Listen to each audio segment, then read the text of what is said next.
പ്രോഫ്കോണിനോട് കണ്ണു ചേർന്ന് നിൽക്കുന്ന ഓൺലൈനിൽ ശ്രദ്ധിച്ചുകൊണ്ടിരിക്കുന്ന സഹോദരി സഹോദരങ്ങളെ, പ്രോഫ്കോണിൻ്റെ സമാപനത്തിലേക്ക് പോകുമ്പോൾ വെള്ളിയാഴ്ച രാത്രി മുതൽ ഇവിടെ എന്തു നടന്നു എന്നതിൻ്റെ പ്രതിഫലനങ്ങൾ നിങ്ങളുടെ നിഷ്കളങ്കമായ ചോദ്യങ്ങളിലും തീരുമാനങ്ങളിലും ഗൈഡൻസ് സെൻ്ററുകളിൽ നിന്ന് ലഭിക്കുന്ന ഫീഡിങ്ങിലുമെല്ലാം വ്യക്തമാണ്. വിശുദ്ധ ഖുർആനും പ്രവാചക ചര്യയുമാകുന്ന അടിസ്ഥാന പ്രമാണങ്ങളിൽ ഊന്നി നിന്നുകൊണ്ടുള്ള ഒരു വമ്പിച്ച ഒഴുക്കാണ്, വിഭവ സമൃദ്ധമായ ഒരു സദ്യയാണ് ഇവിടെ മാറി മാറി വന്നുകൊണ്ടിരിക്കുന്നത്. അതുകൊണ്ട് തന്നെ നമ്മുടെ മനസ്സുകളിൽ ഉണ്ടായിരുന്ന ഒട്ടേറെ തെറ്റിദ്ധാരണകൾ ഇതിനകം തീർന്നു കഴിഞ്ഞു എന്ന മെസ്സേജുകൾ കിട്ടിക്കഴിഞ്ഞു. ലോകത്തുടനീളവും ഇതിൻ്റെ ഒരു ഉദാഹരണം വെച്ച് പറയുകയാണെങ്കിൽ ലോകത്തുടനീളവും പരിശുദ്ധ ഇസ്ലാമിൻ്റെ യഥാർത്ഥ ദഅവത്ത് നടക്കുമ്പോൾ ഇത് തന്നെയാണ് നടക്കുന്നത്. ഇസ്ലാമിനെ അതിൻ്റെ സ്രോതസ്സുകളിൽ നിന്ന്, ഖുർആനിൽ നിന്ന്, ഹദീസിൽ നിന്ന് സത്യസന്ധമായി പഠിക്കുവാൻ അവസരം ലഭിക്കുമ്പോൾ ഒരു നിരപരാധിയെ കൊന്നാൽ ഫകഅന്നമാ ഖതലന്നാസ ജമീആ, അവൻ ലോകത്തുള്ള മുഴുവൻ മനുഷ്യരെയും കൊന്നവനെപ്പോലെ എന്ന് പഠിപ്പിക്കുന്ന 5-ാം അധ്യായത്തിലെ 32-ാമത്തെ ആയത്ത് മനസ്സിലാക്കുന്ന ഒരു മുസ്ലിമിന് ഇസ്ലാമിൽ നിന്നും രാജിവെച്ചിട്ടല്ലാതെ പാലക്കാട് റെയിൽവേ സ്റ്റേഷനിൽ ബോംബ് വെക്കാൻ സാധിക്കുമോ? അത്രയും വ്യക്തമായി മാനവ സമൂഹത്തോടുള്ള സ്നേഹവും കടപ്പാടും ഒരു വിശ്വാസിയുടെ ബാധ്യതയായി പ്രഖ്യാപിച്ച മതമാണ് ഇസ്ലാം. പക്ഷേ ഇസ്ലാമിൻ്റെ പ്രചാരണം ഇന്ന് ലോകത്ത് യൂറോപ്യൻ രാജ്യങ്ങളിൽ, അമേരിക്കയിലെല്ലാം പരിശോധിച്ചു നോക്കിയാൽ മുസ്ലിങ്ങളല്ലാത്ത അവിടുത്തെ ഭരണാധികാരികളും പറയുന്നു ഫാസ്റ്റ് ഗ്രോയിങ് റിലീജിയൻ ഇസ്ലാമാണ്. ഇസ്ലാം എന്ന് കേൾക്കുമ്പോഴേക്കും കത്തിയും ബോംബും ചോരയും തോക്കും ഓർമ്മ വരുന്ന തരത്തിൽ ലോകത്തെ ട്യൂൺ ചെയ്യാൻ വേണ്ടി ശ്രമിക്കുന്നവർ പോലും പറയുന്നു ഫാസ്റ്റ് ഗ്രോയിങ് റിലീജിയൻ ഇസ്ലാം. എന്തുകൊണ്ട്? അത് ഇസ്ലാം എന്നത് ഈ ലോകത്തുള്ള സർവ്വ മനുഷ്യരെയും സൃഷ്ടിച്ച സർട്ടാവിൻ്റെ സന്ദേശമായതുകൊണ്ട് സർട്ടാവിൻ്റെ സന്ദേശത്തിന് സൃഷ്ടികളുടെ മനസ്സിൽ സ്വാധീനമുണ്ടാകും. അപ്പോൾ ഈ മുന്നേറ്റത്തെ തടയുവാൻ എന്തുണ്ട് മാർഗം? അതിന് ഇസ്ലാമിക വിരുദ്ധ ശക്തികൾ, ഇപ്പോൾ വിശിഷ്യ സാമ്രാജ്യത്വ ശക്തികൾ സ്വീകരിച്ച മാർഗമാണ് ഇസ്ലാമിനെ വികലമായി അവതരിപ്പിക്കുക എന്നത്. ഇസ്ലാമിനെ വികലമായി അവതരിപ്പിക്കുക. അങ്ങനെ അവതരിപ്പിക്കുവാൻ എക്കാലഘട്ടത്തിലും അവർക്ക് ലഭിച്ചിട്ടുള്ള നല്ലൊരായുധമാണ് ഇസ്ലാമിൽ നിന്നും പഴച്ചുപോയ കക്ഷികളെ കൂട്ടുപിടിക്കുക എന്നത്. ഷിയാക്കൾ എന്ന് കേട്ടിരിക്കും. ഷിയായിസം, ഷിയ പള്ളി, ഇറാൻ ഷിയ രാഷ്ട്രമാണ്, ഇതൊക്കെ നമ്മളൊക്കെ കേട്ടിരിക്കും. നബി കരീം സല്ലല്ലാഹു അലൈഹി വസല്ലമയുടെ പ്രബോധനം നടക്കുന്ന കാലം മുതൽ തന്നെ മുനാഫിക്കുകളും ജൂതന്മാരുമൊക്കെ കുഴപ്പങ്ങൾ ഉണ്ടാക്കാൻ ശ്രമിച്ചെങ്കിലും മഹാനായ ഉസ്മാൻ റളിയല്ലാഹു അൻഹുവിൻ്റെ കാലഘട്ടത്തോടുകൂടി ശക്തിപ്പെട്ട് പുറത്തേക്ക് വരികയും ഉസ്മാൻ റളിയല്ലാഹു അൻഹു വധിക്കപ്പെടുന്നൊരവസ്ഥയിലേക്ക് വരെ എത്തുകയും ചെയ്യുന്ന അവസ്ഥയിൽ ആ പിടച്ച കക്ഷിയും അനുബന്ധമായ കാര്യങ്ങളും എത്തുകയുണ്ടായി. അബ്ദുല്ലാഹിബ്നു സബ എന്ന് പറയുന്ന ജൂതൻ ഞാൻ ഇസ്ലാമാണെന്ന് പറഞ്ഞ് ഇസ്ലാമിക സമൂഹത്തിലേക്ക് കടന്നു വന്ന് തൻ്റെ വാക്ചാതുരി ഇസ്ലാമിനെ അവതരിപ്പിക്കാൻ എന്ന രൂപത്തിൽ ഉപയോഗിച്ച് ആളുകളുടെ കയ്യിലെടുത്ത് ബ്രെയിൻ വാഷ് ചെയ്തു എന്ന് വരുത്തി തീർത്ത് അദ്ദേഹം ശുദ്ധമായ ജൂതായിസം കുത്തിവെക്കാൻ തുടങ്ങി. ഒന്നാമത്തെ ഖലീഫയാകേണ്ടിയിരുന്നത് അബൂബക്കർ സിദ്ദീഖ് ആയിരുന്നില്ല. ആദ്യത്തെ 3 പേരും അത് പിടിച്ചു വാങ്ങിയവരാണ്. അലി ഇബ്നു അബീ ത്വാലിബ് റളിയല്ലാഹു അൻഹു ആയിരുന്നു അത് ഏറ്റെടുക്കേണ്ടിയിരുന്നത്. അത് അംഗീകരിക്കുകയും ആ അംഗീകരിച്ച ആളുകളുടെ കലിമത്ത് തൗഹീദിൽ വരെ ലോകത്തിൻ്റെ വിവിധ ഭാഗങ്ങളിലുള്ള ചില ഷിയാ പള്ളികളിൽ നിന്ന് ലഭിക്കുന്ന ബാങ്ക് കേട്ടാൽ മനസ്സിലാകും അഷ്ഹദു അൻ ലാ ഇലാഹ ഇല്ലല്ലാഹ്, അഷ്ഹദു അന്ന മുഹമ്മദ് റസൂലുള്ളാഹ്, വ അഷ്ഹദു അന്ന അലിയൻ വലിയുല്ലാഹ്. ഷഹാദത്ത് കലിമയിൽ അവർ കൂട്ടിച്ചേർത്തു. അൽ കാഫി എന്ന് പറയുന്ന ഷിയാക്കളുടെ ആധികാരിക ഗ്രന്ഥം. ഞാനും നിങ്ങളും ബുഹാരിയെ ഏത് സ്ഥാനത്താണ് കാണുന്നത്? ആ ഗ്രന്ഥത്തിലാണ് പറയുന്നത് പരിശുദ്ധ ഖുർആനിൽ 17,000 ആയത്തുകളുണ്ട്. ഈ സദസ്സിൽ ആര് വിശ്വസിക്കും? ജൂതന്മാരല്ലാതെ അത് വിശ്വസിക്കില്ല. പക്ഷേ ഷിയാക്കളും മുസ്ലിങ്ങളല്ലേ എന്ന് ചോദിക്കുമ്പോൾ അവർ ആധികാരികമായി വിശ്വസിക്കുന്ന പ്രസിദ്ധപ്പെടുത്തുന്ന ഗ്രന്ഥത്തിൽ വിശുദ്ധ ഖുർആനിൽ 17,000 ആയത്തുകളുണ്ട് എന്നുണ്ട്. അപ്പോൾ ആ പടച്ച കക്ഷിയെ കൂട്ടുപിടിച്ചുകൊണ്ടാണ് ഇസ്ലാമിനെതിരെ, ഇസ്ലാമിൻ്റെ വ്യാപനത്തെ തടയാൻ ഒരു ശ്രമം. മറുഭാഗത്ത് ഖവാരിജികൾ എന്ന് പറയുന്ന നബി കരീം സല്ലല്ലാഹു അലൈഹി വസല്ലമയുടെ മുഖത്തേക്ക് കൈ ചൂണ്ടി പ്രവാചകനെ ചോദ്യം ചെയ്ത മതത്തിനും തെറിച്ചുപോയി എന്ന് നബി കരീം സല്ലല്ലാഹു അലൈഹി വസല്ലം തന്നെ പഠിപ്പിച്ചിട്ടുള്ള മറ്റൊരു വിഭാഗം. ഇതേപോലെയുള്ള പിഴച്ച കക്ഷികളെ ഉപയോഗപ്പെടുത്തി ഞാൻ ഈ ത്വാത്വിക അവതരണത്തിൻ്റെ മുഖകുര നിർത്തി പെട്ടെന്ന് വിഷയം മനസ്സിലാകാൻ ഉദാഹരണത്തിലേക്ക് വരുന്നു. ഈ അടുത്ത കാലത്ത് കൂടുതൽ നമ്മൾ കേട്ടുകൊണ്ടിരിക്കുന്ന ഒരു പദപ്രയോഗമാണ് IS എന്നത്. യഥാർത്ഥത്തിൽ IS എന്ന അനിസ്ലാമിക സംഘം, IS എന്ന തെമ്മാടിക്കൂട്ടം, അതിൻ്റെ സാഹചര്യം എന്തായിരുന്നു എന്ന് വിലയിരുത്തിയാൽ ഇതിൻ്റെ മർമ്മം നമുക്ക് പിടികിട്ടും. 2012 കാലഘട്ടത്തിൽ സിറിയയിൽ ഒരു ആഭ്യന്തര കലഹമുണ്ടായി.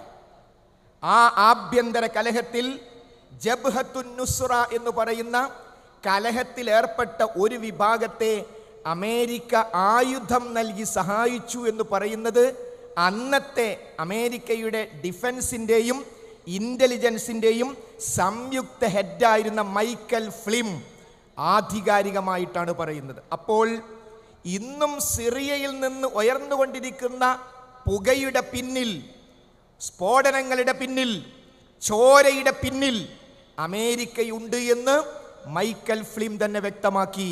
ഒന്ന് സിറിയ, മറ്റൊന്ന് ഇറാഖ്. 2012 ആ കാലഘട്ടത്തിൽ തന്നെ ഇറാഖിലുണ്ടായ മാറ്റങ്ങൾ, അതിനു മുമ്പ് നടന്ന സംഭവങ്ങൾ നമുക്കറിയാം. ഇല്ലാത്ത അണുബോംബ് ഉണ്ട് എന്ന് പറഞ്ഞ് TV-യിൽ പ്രത്യക്ഷപ്പെട്ട് അയൽ ഗൾഫ് രാഷ്ട്രങ്ങളെ മുഴുവൻ ഭീതിയിൽ നിർത്തി, സദ്ദാമിൻ്റെ കയ്യിൽ അണുബോംബുണ്ടെങ്കിൽ നമ്മളൊക്കെ പേടിക്കണമെന്ന് വരുത്തി തീർത്ത് ആ രാജ്യത്തെ തകർത്ത് തരിപ്പണമാക്കി, ആയിരക്കണക്കിന് സ്ത്രീകളെയും കുട്ടികളെയും കൊന്നൊടുക്കി, ഏറ്റവും അവസാനം സദ്ദാമിനെയും കൊന്നു. ഇനി ഒരു ചോദ്യം, അണുബോംബ് എവിടെ?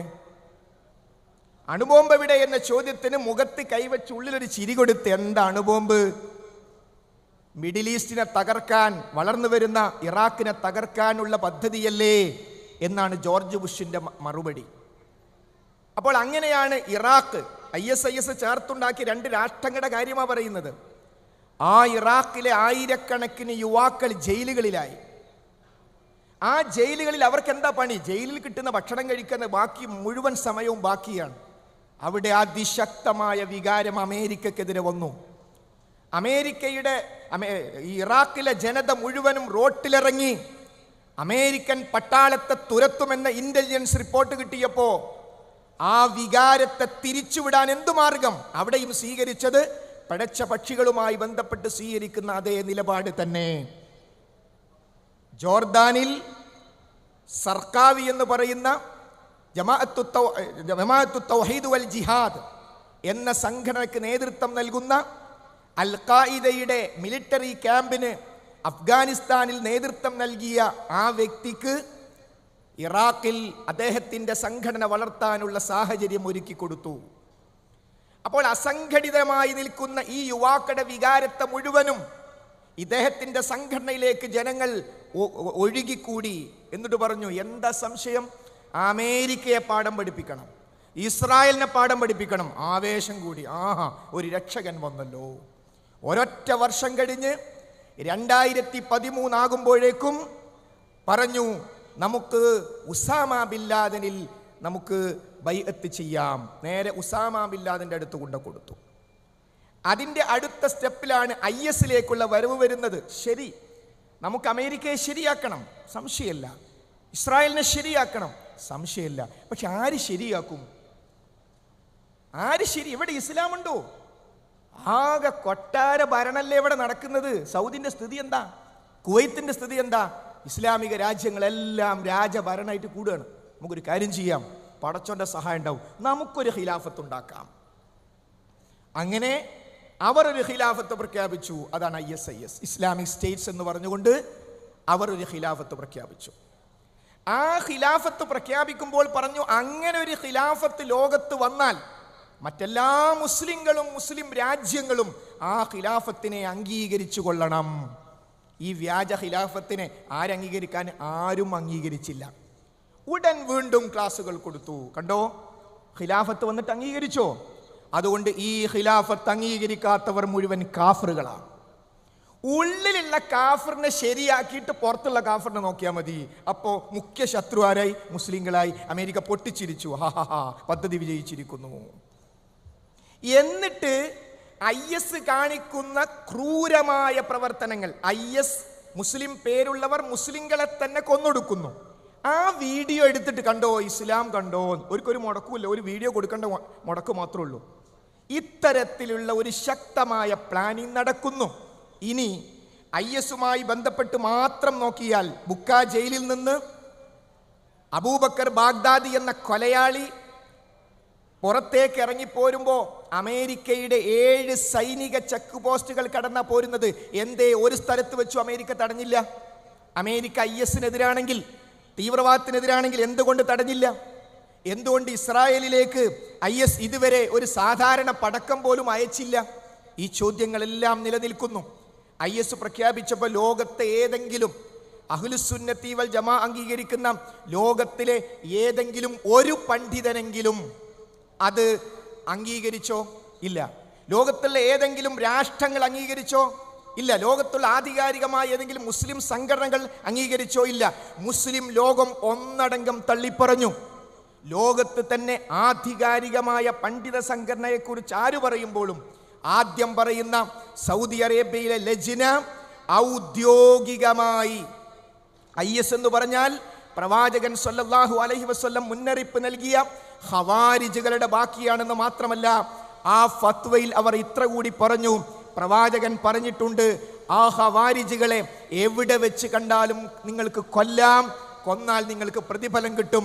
ഞാനും നിങ്ങളും നടപ്പാക്കേണ്ട ഒരു നിയമമല്ല ഇസ്ലാമിക രാജ്യമുള്ളിടത്ത. പക്ഷേ അത്രമാത്രം ഗൗരവത്തോടുകൂടി ഖവാരിജുകളെ എങ്ങനെ കൈകാര്യം ചെയ്യണമെന്നും ആ ഖവാരിജുകളുടെ തുടർച്ചയാണ് ഈ IS എന്നും ഔദ്യോഗികമായി ഫത്വ കൊടുത്തു. 2015 അറഫ മൈതാനിയിൽ 40 ലക്ഷത്തോളം ആളുകൾ പങ്കെടുക്കുന്ന ആ ഹാജിമാരുടെ സംഗമത്തിൽ വെച്ച് സൗദിയുടെ ചീഫ് മുഫ്തി ആലു ഷെയ്ഖ് ഓരോ മുസ്ലിം യുവാവെന്നല്ല, ഓരോ മുസ്ലിം വിദ്യാർത്ഥിയെന്നല്ല, ഓരോ മുസ്ലിമും ISനെതിരെ തങ്ങൾക്ക് എന്ത് ചെയ്യാൻ കഴിയുമെന്ന് ആലോചിക്കണം.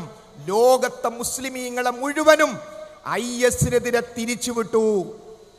2 ഹറമുകളിലും ഒന്നിലധികം തവണ ISന്റെ പേര് പറഞ്ഞ് ഹുത്തുബ നടന്നു.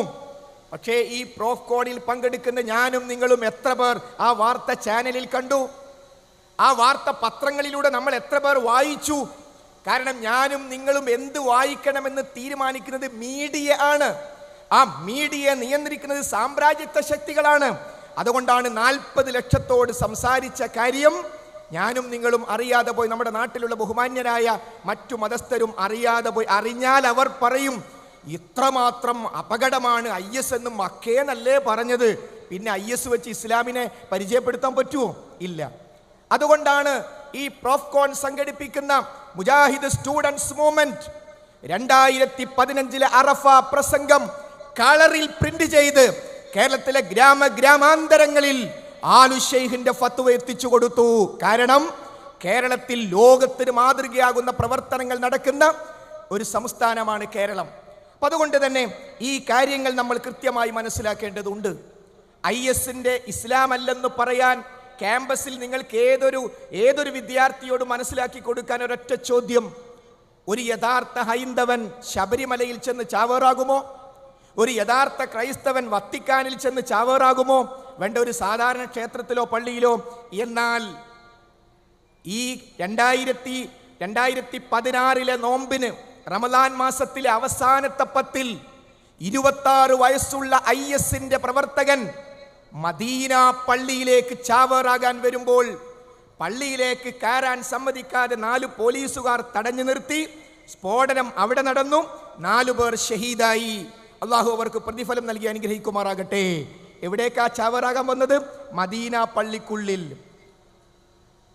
അപ്പൊ IS-ന്റെ മുഖ്യ ശത്രുവാരാ? അതുകൊണ്ടാണ് IS-നെതിരെ സൗദി അറേബ്യ അടക്കം യുദ്ധം പ്രഖ്യാപിച്ചത്. 4 സ്ഥലങ്ങളിൽ ഒരേ സ്ഥലത്ത് സൗദിയിൽ സ്ഫോടനം നടന്നത് IS-ലേക്ക് യുവാക്കൾ ഒഴുകിക്കൊണ്ടിരിക്കെ അതിനെ ബ്ലോക്ക് ചെയ്യുന്ന ഫത്വ വന്ന സൗദിയെ വിടില്ല. 2 ഹറമുകളെ പണ്ഡിതന്മാർ അവരാണ് IS-ലേക്കുള്ള റിക്രൂട്ട്മെന്റ് തടയുമാർ ഫത്വ കൊടുത്തത്. അതുകൊണ്ടാണ് പലപ്പോഴും പ്രോഫ്കോൺ പോലെയുള്ള കാര്യങ്ങൾ വരുമ്പോൾ തീവ്രവാദം മനസ്സിൽ വെക്കുന്ന ആളുകൾക്ക് കുട്ടികൾ അവിടെ പോകരുത്, പോയാൽ എന്താ, IS ഇസ്ലാം അല്ല എന്നവർ മനസ്സിലാക്കും. IS ഇസ്ലാം അല്ല എന്നവർ ക്യാമ്പസിൽ പോയി പറയും. അതുകൊണ്ട് എങ്ങനെയെങ്കിലും കുട്ടികളെ ബ്ലോക്ക് ചെയ്യണം. നിങ്ങൾക്കറിയുമോ, IS-ന്റെ 1-ാം പാദം വന്നപ്പോ ഇവിടെ നേരത്തെ സംസാരിച്ച അബ്ദുൽ ജബ്ബാർ അബ്ദുള്ള അൽ മദീനി കാസർഗോഡ് പ്രോഫ്കോണിൽ വെച്ച് 3 മണിക്കൂർ നീണ്ടു നിന്ന സെഷൻ, ചോദ്യോത്തരം, IS ഇസ്ലാം അല്ല എന്ന് സമർപ്പിക്കുന്ന കാസർഗോഡ് പ്രോഫ്കോണിൽ വർഷങ്ങൾക്ക് മുമ്പ് അത് ലൈവായി ആ ജില്ലയിൽ മുഴുവൻ കൊടുത്തു. ഞാൻ പറഞ്ഞുകൊണ്ടിരിക്കുന്നത്, യഥാർത്ഥത്തിൽ ആടിനെ പട്ടിയാക്കി അതിനെ പേപ്പട്ടി എന്ന് പ്രഖ്യാപിച്ച് എറിഞ്ഞുകൊല്ലുന്ന സാമ്രാജ്യത്വ സംസ്കാരമാണ് ലോകത്തുടനീളം ഉള്ളത്.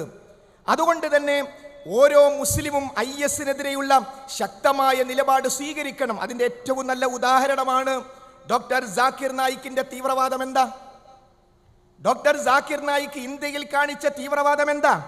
അദ്ദേഹത്തിന്റെ മുഴുവൻ പ്രസംഗങ്ങളും, അദ്ദേഹത്തിന്റെ 10-30 വർഷക്കാലം അദ്ദേഹത്തിന്റെ ജീവിതം മുഴുവനും ഓൺലൈനിൽ ലഭ്യമാണ്. മഹാരാഷ്ട്ര പോലീസ് അത് പരിശോധിച്ചു. എന്നിട്ട് പ്രഖ്യാപിച്ചു, ഒരു പെറ്റി കേസ് എടുക്കാനുള്ള തെളിവ് പോലും കാണുന്നില്ല. ഗവൺമെന്റ് ഉദ്യോഗസ്ഥന്മാർക്ക് അവർ പട്ടാളത്തിലേക്ക് പോലീസിലേക്ക് റിക്രൂട്ട് ചെയ്യപ്പെടുമ്പോൾ ഇസ്ലാം എന്താണെന്ന് മനസ്സിലാക്കി കൊടുക്കാൻ ഗവൺമെന്റ് ഇന്നേ വരെ സ്വീകരിച്ച ഫാക്കൽറ്റി ആയിരുന്നു ഡോക്ടർ ജാക്കിർ നായിക്. അദ്ദേഹം തീവ്രവാദിയാണെന്ന് ലോകത്തോട് പറയുമ്പോൾ എനിക്കും നിങ്ങൾക്കും അറിയാം അദ്ദേഹം തീവ്രവാദിയല്ല. പക്ഷെ 10 വർഷം കഴിയുമ്പോൾ ജാക്കിർ നായിക് അറിയപ്പെട്ട തീവ്രവാദി എന്ന് അടുത്ത തലമുറ പറയാൻ മാത്രമുള്ള നെറ്റ്വർക്ക് ഇവിടെ നടക്കുന്നു. MM അക്ബർ സാഹിബ് തീവ്രവാദത്തിനെതിരെ എത്രയെത്ര പരിപാടികൾ നടത്തി. തീവ്രവാദത്തിലേക്ക് യുവാക്കൾ ഒഴുകിക്കൊണ്ടിരിക്കുമ്പോൾ മുജാഹിദ് സ്റ്റുഡൻസ് മൂവ്മെന്റിന്റെയും അതേപോലെ തന്നെ ISM-ന്റെയും വേദികളിൽ നിന്നുകൊണ്ട് ഈ സമൂഹത്തിൽ തീവ്രവാദവുമായി ബന്ധപ്പെട്ട ചോദ്യങ്ങൾ ആർക്കും ചോദിക്കാം. നമ്മളോടൊപ്പം നിന്നുകൊണ്ട്, മുജാഹിദ് സമൂഹത്തോടൊപ്പം നിന്നുകൊണ്ട് ശക്തമായി അതിനെ നേരിട്ടു. എന്നാൽ ഇന്ന് MM അക്ബർ സാഹിബിനെ തീവ്രവാദത്തിന്റെ ലേബലിലേക്ക് കൊണ്ടുവരാൻ ശ്രമിക്കുന്നു. ഏറ്റവും കൂടുതൽ തീവ്രവാദത്തെ എതിർത്തവർ തീവ്രവാദത്തിന്റെ അവസ്ഥയിൽ MM അക്ബർ സാഹിബിനോട് നമുക്കിപ്പോൾ ചില വിയോജിപ്പുകളുണ്ട്. ഇയ്യാക നഅ്ബുദു വ ഇയ്യാക നസ്തഈൻ എന്ന ആയത്തുമായി ബന്ധപ്പെട്ട് അദ്ദേഹത്തിന് പറ്റിയ മഹാ അബദ്ധത്തിൽ നമുക്ക് വിയോജിപ്പുണ്ട്. മരിക്കും മുമ്പ് അദ്ദേഹം അത് തിരുത്തുമാറാകട്ടെ എന്ന് മാത്രമാണ് പറയുന്നത്. പക്ഷേ അദ്ദേഹത്തിനെതിരെ ഈ കാണിക്കുന്ന ക്രൂരതക്ക് കേരള മുസ്ലിം സമൂഹം മാത്രമല്ല, കേരളത്തിലെ മുഴുവൻ ജനങ്ങളും ഒറ്റക്കാണി എന്നതിൻ്റെ സൂചനയാണ് ഈ കഴിഞ്ഞ ദിവസം ഗുജറാത്തിൽ വനിതാ തദ്ദേശ സ്വയംഭരണ സ്ഥാപനങ്ങളിലെ വനിതാ അധ്യക്ഷന്മാരെ മാത്രം വിളിച്ചു ചേർത്ത യോഗത്തിൽ വെച്ച് 3 മുസ്ലിം വനിതകൾക്ക് അവരുടെ ഹിജാബ് അടിച്ചു വെക്കാൻ ഔദ്യോഗികമായി സെക്യൂരിറ്റി നിർബന്ധിച്ചപ്പോൾ അതിനെ ചോദ്യം ചെയ്തത് ആരായിരുന്നു?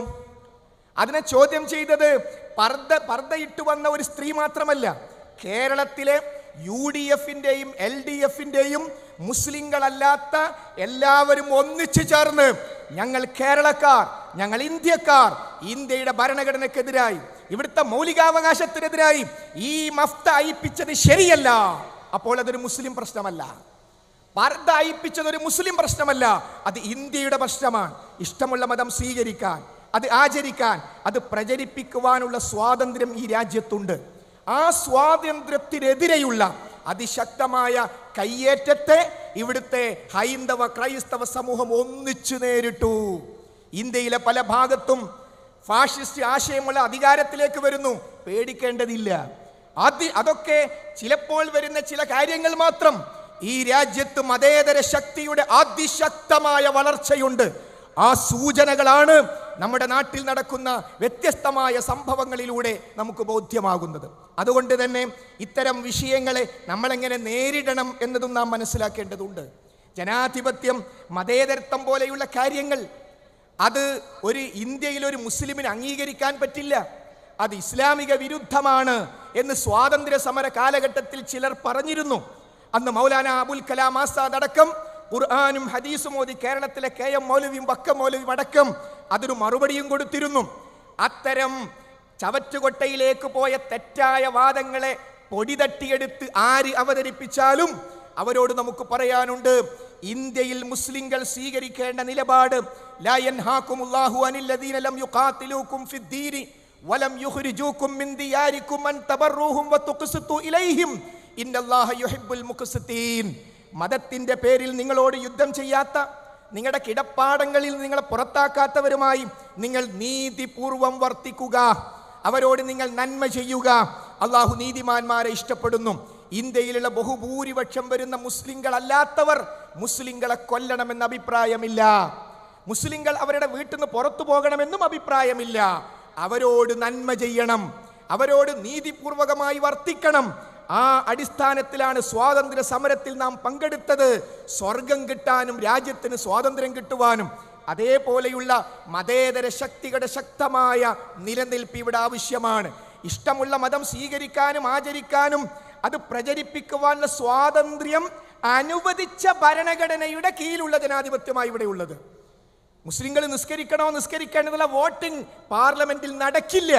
അത് പാർലമെന്റ് എത്രമാത്രം സത്യമാണോ അതേപോലെ അനുവദിക്കപ്പെട്ടു കഴിഞ്ഞു. പാർലമെന്റിന് പോലും കൈവക്കാൻ അവകാശമില്ലാത്ത മൗലികാവകാശം എനിക്കും നിങ്ങൾക്കും അനുവദിച്ച രാജ്യത്തെ മതേതരത്വവും ജനാധിപത്യവും നിലനിൽക്കൽ ഈ രാജ്യത്തെ നല്ല രീതിയിലുള്ള മുന്നോട്ട് പോക്കിനും ഇസ്ലാമിക പ്രബോധനത്തിനും അനിവാര്യമാണ്. അതോടൊപ്പം ഒരൊറ്റ കാര്യം, അവനവൻ്റേത് മാത്രമാണ് ശരി എന്ന് പറയലാണ് പ്രശ്നം. മുസ്ലിങ്ങൾ പറയുക ഇസ്ലാം മാത്രമാണ് ശരി, സലഫികൾ പറയുന്നു സലഫി ആശയം മാത്രമാണ് ശരി. അതാണ് പ്രശ്നം. അത് പ്രശ്നമല്ല, അത് പ്രശ്നമല്ല, അതൊരു സത്യമാണ്. ഒരു സംയുക്തമായി അല്ലെങ്കിൽ ഒരു സർവകക്ഷി യോഗത്തിൽ ഇവിടുത്തെ CPM-ന്റെ പ്രതിനിധി പറയുന്നു ഇന്ത്യയുടെ രക്ഷയ്ക്ക് BJP ആയാലും പ്രശ്നമൊന്നുമില്ല. അയാൾ വേദി ഇറങ്ങും മുമ്പ് ഡിസ്മിസ് ഓർഡർ വന്നിരിക്കും. CPM പ്രതിനിധി പറയുക CPM മാത്രമാണ്, ഇടതുപക്ഷ മുന്നേറ്റം മാത്രമാണ് ഇന്ത്യയുടെ രക്ഷയ്ക്ക് മാർഗം. BJP അവരുടെ മാർഗം പറയും, കോൺഗ്രസ് പറയും ഞങ്ങളെ തിരിച്ചു വിളിച്ചോളൂ, അതല്ലാതെ മാർഗമില്ല. അത് വർഗീയതയല്ല. അതേപോലെ ഒരു യഥാർത്ഥ ക്രിസ്ത്യാനി വിശ്വസിക്കാം യേശു മാത്രമാണ് രക്ഷകൻ, കുഴപ്പമില്ല. എന്നാൽ ഈ യേശു ക്രിസ്തുവിൻ്റെ മതമല്ലാതെ അല്ലെങ്കിൽ യേശു ക്രിസ്തു പേരിലുണ്ടാക്കിയ മതമല്ലാതെ ക്രിസ്തു മതമല്ലാതെ ഇവിടെ നിലനിൽക്കരുത് എന്ന് പറയരുത്. ഇസ്ലാം മാത്രമാണ് ശരി, ഇസ്ലാം അല്ലാത്ത ഒന്നും നിലനിൽക്കരുത് എന്ന് പറയലാണ് പ്രശ്നം. അതുകൊണ്ട് അവനവൻ്റേത് മാത്രമാണ് ശരി എന്ന് പറയാനുള്ള സ്വാതന്ത്ര്യം രാജ്യത്തുണ്ട്. ലാ ഇക്രാഹ ഫിദ്ദീൻ, ഇസ്ലാമും പഠിപ്പിക്കുന്നു മതത്തിൽ നിർബന്ധമില്ല. അതുകൊണ്ട് സത്യം മനസ്സിലാക്കുന്ന ആളുകൾക്ക് അത് വിശ്വസിക്കാം. എൻ്റെയും നിങ്ങളുടെയും ബാധ്യത സുന്ദരമായ പ്രബോധന വൃത്തം നമ്മുടെ മുമ്പിലുണ്ട്. വജാഹിദുഹും ബിഹി ജിഹാദൻ കബീറാ, വിശുദ്ധ ഖുർആൻ കൊണ്ട് നിങ്ങൾ ഏറ്റവും വലിയ ജിഹാദ് നടത്തുക. ഏറ്റവും വലിയ ജിഹാദ് ഖുർആൻ പഠിപ്പിക്കുന്നു, ഖുർആൻ കൊണ്ടുള്ള ജിഹാദാണ്. ആ ജിഹാദാണ് എൻ്റെയും നിങ്ങളുടെയും മുമ്പിലുണ്ട്. അതിന് കൂടുതൽ പഠിച്ചും മനസ്സിലാക്കിയും വിലയിരുത്തിയും പരിശുദ്ധ ഇസ്ലാമിൻ്റെ വക്താക്കളായി മുന്നോട്ട് പോകാൻ നമുക്ക് സാധിക്കണം. അതിന് നമ്മുടെ പ്രാർത്ഥന പ്രധാനമാണ്. ഇഹ്ദിനസ് സിറാത്തൽ മുസ്തഖീം, നേരായ ചൊവ്വായ പാതയിൽ നീ ഞങ്ങളെ വഴി നടത്തേണമേ. പടച്ചവൻ്റെ തൗഫീഖ് ഇല്ലെങ്കിൽ ഈ നേരായ ചൊവ്വായ പാതയിൽ നിലനിൽക്കാൻ നമുക്ക് സാധ്യമല്ല. അതിന് റബ്ബിനോട് പ്രാർത്ഥിച്ചുകൊണ്ട് മരണം വരെ എനിക്കും നിങ്ങൾക്കും ഈ സത്യസന്ദേശത്തിന് എന്ത് സേവനം ചെയ്യാൻ കഴിയും അത് ചെയ്ത് നമ്മൾ ഈ ലോകത്തോട് വിട പറയുന്നു, അടുത്ത ജീവിതത്തിലേക്ക് മാറുന്നു. അതുകൊണ്ട് ആ യാഥാർത്ഥ്യത്തെ ഉൾക്കൊണ്ടുകൊണ്ട് തീവ്രവാദപരമായ വർഗീയമായ സർവ്വ സമീപനങ്ങളെയും അതിശക്തമായി എതിർക്കുവാനുള്ള ഉജ്ജ്വലമായൊരു തീരുമാനവുമായിട്ടാണ് നമുക്ക് ക്യാമ്പസുകളിലേക്ക് പോകേണ്ടത്. അല്ലാഹു സുബ്ഹാനഹു വ തആല അതിന് നമുക്ക് തൗഫീഖ് നൽകി അനുഗ്രഹിക്കുമാറാകട്ടെ. വആഖിറു ദഅവാന അനിൽ ഹംദുലില്ലാഹി റബ്ബിൽ ആലമീൻ. അസ്സലാമു അലൈക്കും വറഹ്മത്തുള്ളാഹി വബറകാതുഹു.